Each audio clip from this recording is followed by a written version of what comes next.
Welcome to Education Matters, presented by the Public School Forum of North Carolina. I'm your host, Mary Ann Wolf. Most of you watching today know children who are in our schools right now.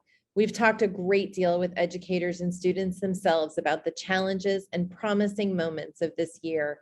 On today's show, we will talk with 3 elementary school principals about how our kids and educators are doing and what we need to consider as we wind down the school year. We want to note how significant and often thankless the role of our principals has been during these past 2+ years of the pandemic. Research tells us that principals are the second, only to teachers, school-related factor that influences student outcomes. Please stay tuned to hear from Principals Sandy Chambers, Suzanne Owen, and Adrian Parry. You will not want to miss this discussion. I am so pleased today to be joined by 2 outstanding principals that I've had a chance to work with over the years. Sandy Chambers is the principal of Horton's Creek Elementary School in Wake County, and Suzanne Owen is the principal of Cliffdale Elementary School in Cumberland County Schools. Welcome to both of you. Thank you. It's nice to be here. Thank you. I have long admired your approach to leadership, kids, and your schools. How would you describe how kids are doing right now, and what have you learned from this school year as we hopefully emerge from the pandemic? I've been the principal at 3 different schools. I've been very blessed to have 3 great schools, 3 very different, experiences. And I know that every school is different. So Sandy may have a very different, feeling about what's happened this year, but my children came back this year really socially and emotionally needy. They had very difficult times with being able to make and build relationships. They had really difficult times with just learning how to manage conflict. And so it's almost like the year that they were gone, they lost everything they ever learned about how to socially interact with other people, especially adults. Then they came back to us and we're all wearing masks. They cannot see our emotions. They don't see us smile. They don't see us, anything. And so the big social emotional gap, I think, for them was incredibly difficult. So we do a lot of common language here. We do a lot of restorative talks here. We're trying very hard to make sure that children know how to manage conflict, how to build relationships. And we see that definitely getting better since the very beginning of the school year, but we still do have a lot of difficulty with children just socially, emotionally. So we built in things for them specifically to be able to move from where they were to where they are now. We start our day every day with social emotional lessons for children.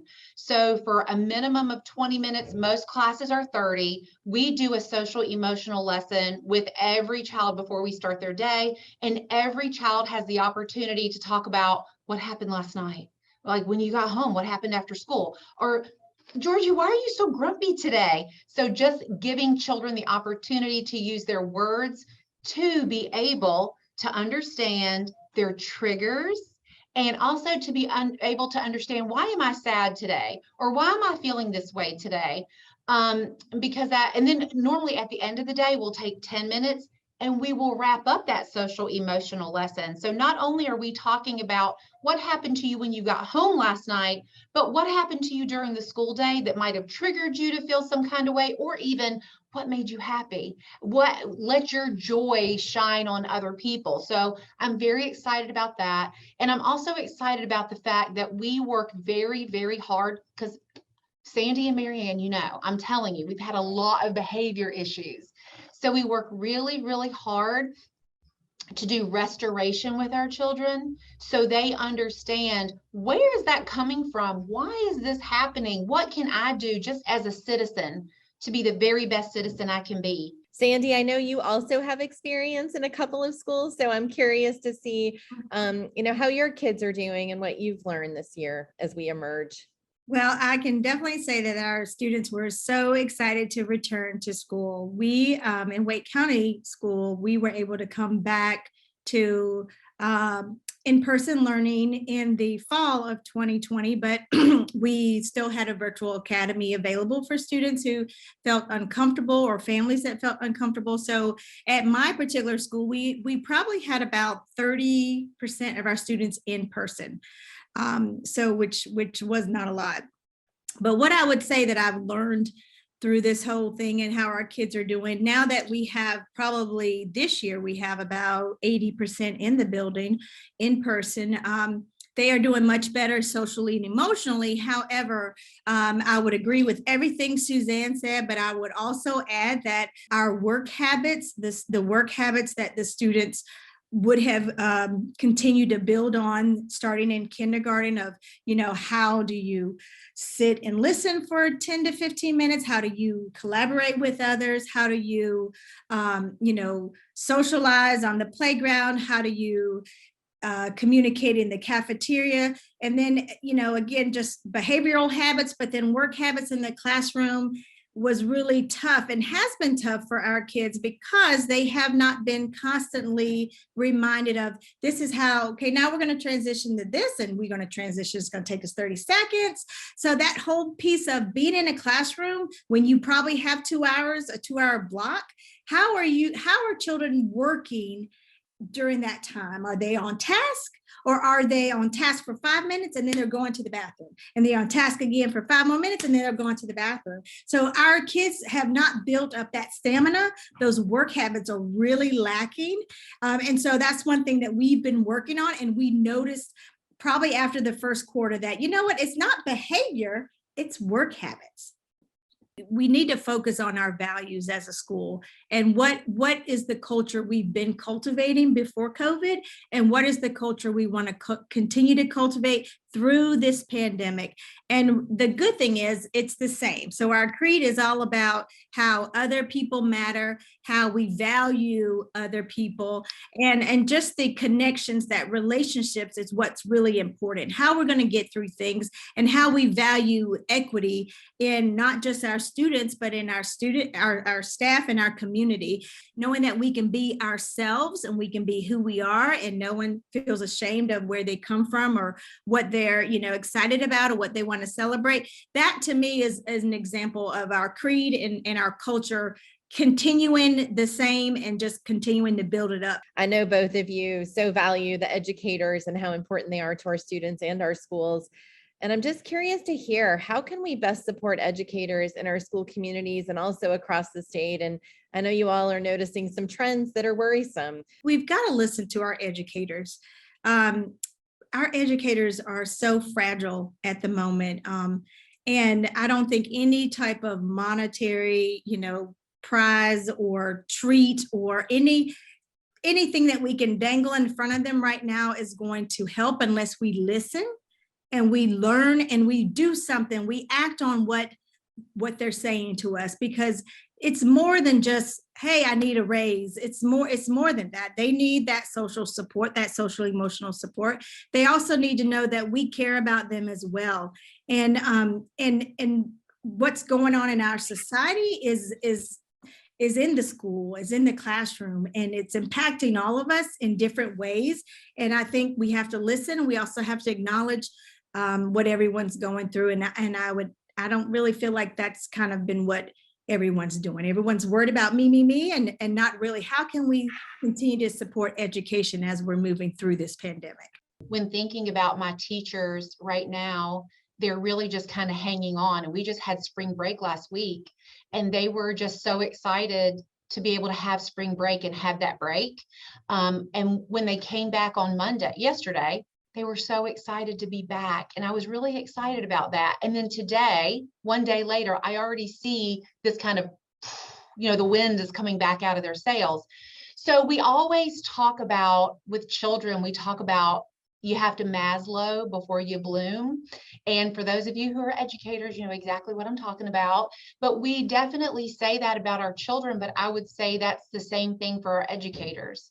We have to really listen to what they need socially, emotionally. And Sandy, I want to say 100%, it doesn't matter how many free donuts we give them. It doesn't matter how many free lunches we give them or how many little free lunch boxes we are able to buy for them. That's not what they want. And right now, because our children are very kind of a little detached and they don't necessarily understand still the difference between home rules and school rules, that they are making it difficult sometimes for teachers to feel that engagement with them. And our parents also have a detachment, right? So our parents are like, well, we can do it at home. We did it at home. You got them now. They're at school. You do all this with them. And so we are having a little bit of just detachment things. And I don't feel that my teachers are detached, but I feel like they are beyond exhausted. Because we came back with mask on, we came back with all these COVID rules, then we lifted the COVID rules, and now we're asking teachers to do some more things that they've never done before, with not enough nurses, not enough social workers, not enough school counselors, and our teachers are trying to be everything. And listen, they're just people, right? They're going to make mistakes, but they still need those things that every human needs just to simply feel valued in this building. And Sandy, you're right. It's not about the things you give them. It's about how everybody makes a teacher, and not just a teacher, right? But a teacher assistant and your school counselors and everybody in the building just simply feel valued. And right now, I think that our teachers, or my teachers anyway, our teachers at Cliffdale just don't always feel valued from not one another, because they definitely lift each other up, but from the students and also the parents. They don't always feel that value, like I'm making a difference, because that's the only reason we're here, Marianne. We're only here to make a difference. Well, I want to thank both of you. You both, I know, set very high bars for yourselves and also do everything you can to make sure that your educators and your students can achieve well. And this advice is very poignant today. And so thank you for all that you do every day, but also thank you for the challenges that you put out there for our state and our communities and our families. So I know I'll have you back again because we have a lot more to talk about. After the break, we will be joined by Adrian Parry, a principal from Cabarrus County Schools. Thank you. Education Matters is brought to you each week in part by Participate Learning, uniting our world through global learning. Welcome back. I'm so glad to be joined by Adrian Parry, the principal of Hickory Ridge Elementary School in Cabarrus County Schools. Welcome, Adrian. Hey, thanks for having me. It's wonderful to see you. And as you know, I have long admired your approach to leadership, to kids, and your schools, because you've been a principal in more than one school. And I wonder if you could just describe a bit, how are kids doing right now? What have you learned this school year as we hopefully are in fact emerging from the pandemic? It's been really great to see the students really start to emerge this year, right? So I think, when we see things now in schools, it all looks a little more normal, right? It's not completely all the way back, but kids are having a great time. They are excited. They're engaged. They're in small groups. They're going on field trips. They're really, like, you're starting to see those sparks and the excitement for, yes, I love school, which is a great thing. So I think, over time, we've certainly, over the last several years of the pandemic, things have changed a bit, right? And we've had to adjust our ways, and we've had to really think through how we continue to meet the needs of kids. And now we are coming, hopefully, toward on the end of it, and the kids are really starting to come out of their shells again. And you can just see it. It just feels good. It feels like school. It feels like they're home and they're where they're supposed to be. That's awesome. And we also know just how important educators are to our students and our schools. How would you describe how we can best support educators in our school communities, but also across the state? What our educators have been through the last couple years has been tough. There's nothing about what we've asked them to do amidst the pandemic that has been easy, right? But the great thing is you keep the kids at the forefront, right? You keep the kids at the center, and you take care of your educators, and they in turn take care of the children too, right? So I think being patient, right? Knowing that it takes a little bit of time to get back in the swing to where we were 3 and 4 years ago before the pandemic, and I think too, it's not always, we've learned things through the pandemic that I think have changed education for the better, as we move forward. So I think that having a little bit of grace, giving support, feedback, being in their corner, cheering them on every step of the way, helping with the communication,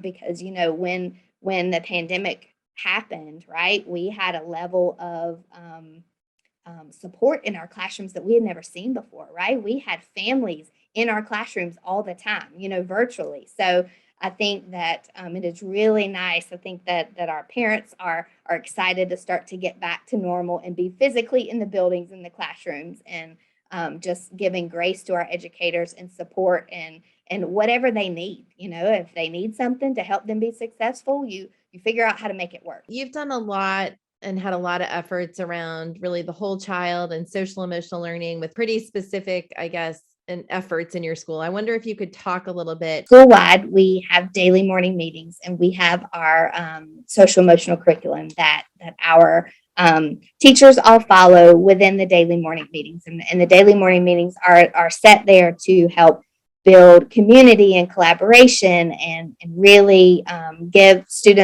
start students off in a really safe space that they're ready to learn for the day.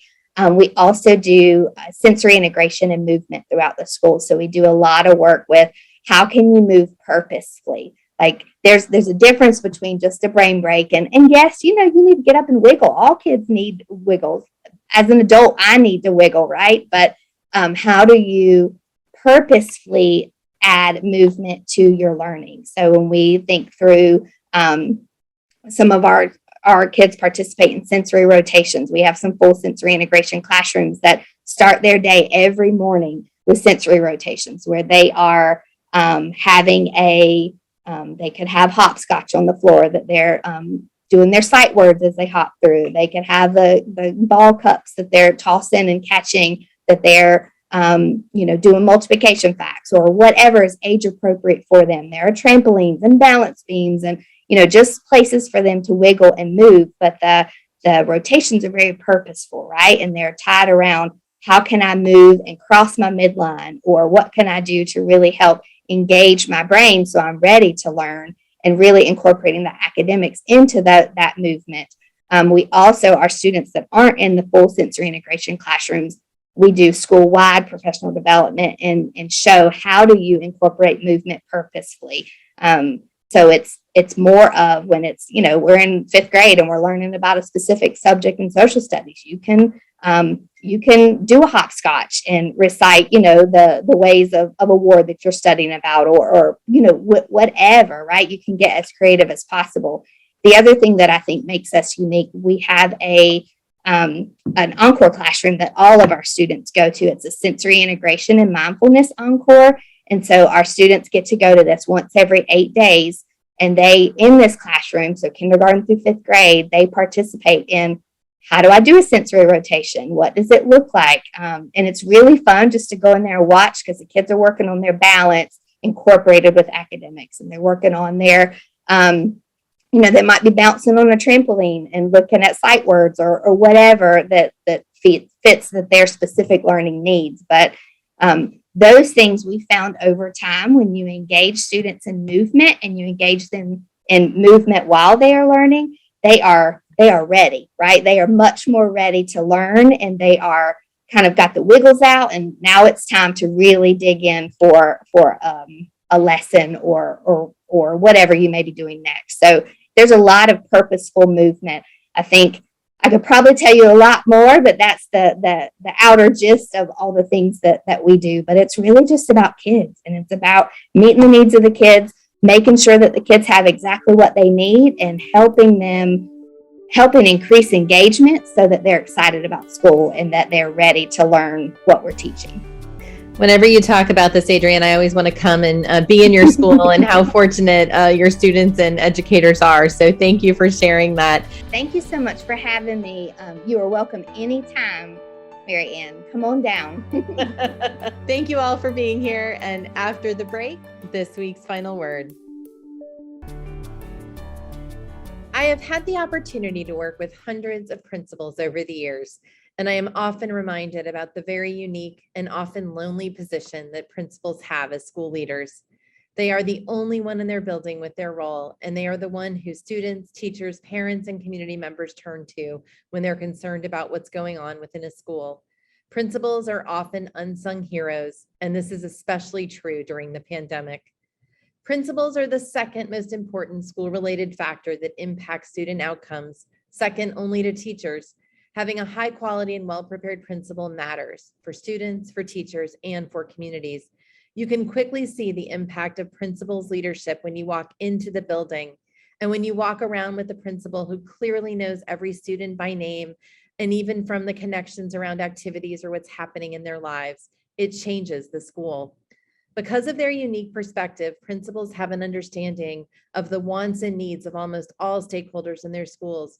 From speaking with today's guest, it's clear that what is needed and wanted most in schools right now is support. Our principals today talked about what our students have gone through with the pandemic and how social and emotional learning is more important than ever as a critical foundation to ultimately ensure students are ready and able to learn. We are aware of the impact of adverse childhood experiences on students. Many children in our classrooms and adults that we know experience or have experienced adverse childhood experiences in their daily lives. These are called ACEs. ACEs include experiencing a potentially traumatic event like abuse or neglect, or living with a caregiver with a mental illness or substance abuse problem. At first glance, you may not think that this is the case for many of the children in your communities or that you know, but studies show that 6 in 10 individuals have at least one ACE. Additionally, nearly 2/3 of adults report experiencing a significant adverse childhood experience before the age of 18, and more than 1 in 5 report experiencing 3 or more. It appears that the COVID-19 pandemic has led to even more students experiencing adverse childhood experiences as lives were disrupted and thrown into uncertainty. Now, as some of those students have returned to their schools and others have found themselves in completely new environments, schools are finding that an emphasis on social emotional learning is invaluable in helping their students readjust and continue to learn. One of the easily overlooked functions of schools, especially for young children, is socialization. Cliffdale Elementary Principal Suzanne Owen showed how the isolation of last year affected students' ability to build relationships and interact with one another and educators. Horton's Creek Elementary Principal Sandy Chambers shared how coming into this year, many students yet hadn't had the opportunity to develop work habits and understanding of school structure. Through a focus on the social emotional learning lens, Owens and Chambers' schools are aiming to help their students develop the self-awareness and interpersonal skills necessary to be successful in and beyond the classroom. Hickory Ridge Elementary Principal Adrian Parry also shared how important it is as a principal to let your teachers know that you have their back. Creating environments in our schools that are equitable, safe spaces for both students and educators allows for our students to thrive. Despite ongoing confusion, the support of our schools can help our communities to grow into the future as long as our communities support our schools now. The need for support certainly does not end with students. Educators also had to readjust to being in the classroom while helping their students adjust to a changing environment. The topic of supporting teachers is not a new one here on Ed Matters. We know that teachers do tons of work to help our children grow into well-prepared citizens and that the work deserves to be valued. However, as today's guest pointed out, compensation is incredibly important in attracting educators to the profession, and listening to them is critical when it comes to retaining educators. As the ones in the classroom every day, teachers provide a perspective that simply cannot be overlooked when forging a path forward for our schools. Principals are our unsung heroes. and empowering them to support their teachers, students, and communities is critical to ensure that every child has access to a high quality and equitable education. Thank you for taking time with us to learn and think about education. That's all for today, and we'll see you next week.